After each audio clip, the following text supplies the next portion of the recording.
Andy Purewal for Boxing Social. I'm now joined by Adam Smith. Adam, how are you? I'm very good, very excited about tomorrow night. It's been a wonderful week, a busy week. I thought the weigh-in was terrific today. Great location, fantastic number of fans, and huge number of boxers here as well, which was really good to see because, you know, I think the access that the fans get now with fighters is great. You know, getting close to AJ, getting pictures with Dillian White and Carl Froch, and Derek is always around, and there's always a side story. Shannon Briggs popped in. You know, it's great, and I think that's a big part of the sport. But serious business tomorrow night. World heavyweight titles on the line, 80,000 plus at Wembley. Not sure the rain might hold off, but we'll have fun, whatever, and I'm sure it'll be a great fight at night. Just before I come on to today and the weigh-in, I'll just touch on the access that you mentioned. You know, why is it that boxing has such great access for fans as opposed to other sports, especially like something like football, which is the country's national sport? Yeah, it's a good point. I think that boxers obviously have to self-promote, and I think also they're really engaging characters. You know, they come from a very wide variety of backgrounds and you know, ethnicities and places and nationalities, and I think that they all seem to have a story. When you've got a story, then, you know, people sort of, you know, gravitate to that, and it's like, you know, they've come, as I said, from areas that some are poor, some are you know, some I remember James Hare, for example, was, you know, he had a nice house that his father had built, and they had a slightly different sort of setup. And then you've got, you know, go to Puerto Rico or go to Mexico, and the Barrios is there, and some really tough surroundings. So yeah, ultimately. I'll tell you another good example is Scott Welsh. You know, he made a lot of money at sort of running old people's homes down in Brighton, but also boxed because he loved it. So you get lots of different characters, and I think that that's why they like telling their stories, and the access is fantastic. And I think it's a fight game. You debate a lot on social and digital, and that also brings a lot of heat and a lot of argument and a lot of access that way. So yeah, I think there's a number of reasons, but also I think the sport is booming, and I think that people want to be around it, and we've got to do more as broadcasters and as obviously Eddie as a promoter, and, you know, everyone involved in this sport has got to do more and more to keep that flowing and keep fight fans coming. Just mentioned, the sport is booming, and one of the reasons is obviously Anthony Joshua, since he turned over into professional ranks. Going in there with Alexander Povetkin, who's only a day away now. But what are your thoughts on this matchup? I think it's a great fight. I think Anthony Joshua starts a favourite. Of course he does. You know, he's the younger man. He's got the physical advantages. You saw him on the scales today. I thought that was the best weight ever for AJ at 17.8. I thought he was a little bit light against Parker and a little bit heavy when he came in at sort of 18.2 the back end of last year. So I think he's got it right. I think he's more balanced, and I think he's got all the attributes going into this in terms of, you know, legs and size and probably power too. However, Alexander Povetkin has much more experience. He was not only an Olympic gold medalist but a world amateur champion. Only one defeat on the slate to a peak Wladimir Klitschko, when even though he was knocked down 4 times, he got through the fight and lost on points. I think he's hungry, you know. I think he really wants to make a name for himself here. He's got a big team from Russia behind him. He's going to have to make life difficult early for AJ. He's going to have to ruffle him up, take him out of a rhythm, and hopefully, you know, just upset Joshua so that he just goes off his game plan a little bit, and then maybe, you know, back end of the fight he can catch up with him. But I feel Joshua will probably just be too big, too strong, and too young at this stage. But I think it's going to be exciting. What type of fight do you expect it to be? And obviously, you know, Alexander Povetkin, to at least for casual fans, he won't be a well-known fighter. But within boxing, everybody knows he's a dangerous person to be going into the ring with. Yeah, he is very much so, and as you said, he's not really known in the casual market, and I think that's a shame because, you know, the trade fans are split on Alexander Povetkin with what happened with the drugs and the controversy over the failed tests. I think, you know, there's some people who think he shouldn't be in the sport, and there's some people who think that, you know, he served his punishment.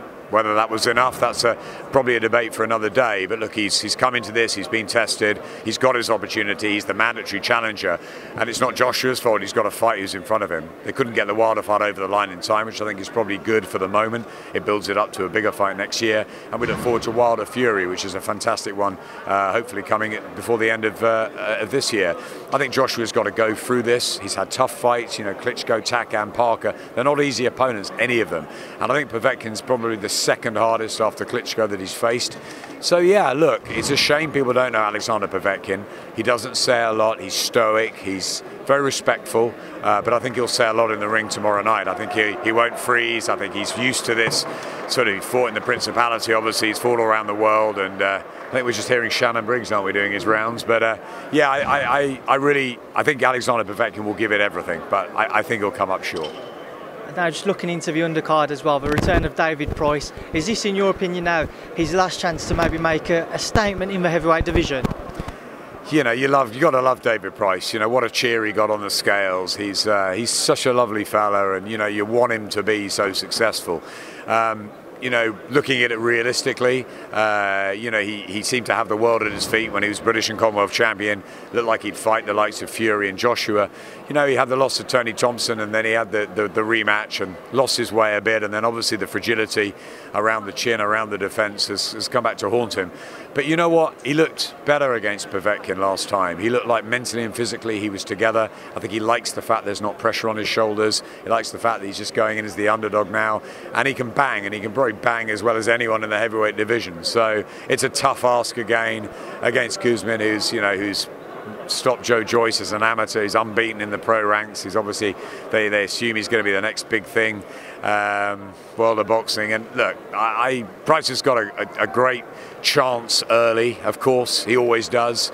But you know, it's going to be tough for him if it goes past 3 or 4, and Kuzmin probably will get him out of there. And I don't know, I'd like to see David call it a day if he gets knocked out again, and I think he probably will. But I think he feels rejuvenated, and I think he thinks without that pressure he can go again. And look, at heavyweight, you never know if he does win tomorrow night. I think he has to win, really. But if he wins, and he wins spectacularly, suddenly he could be fighting the likes of Chisora or White or Parker or those sort of fighters. And he's back. It's a strange game. He's 35.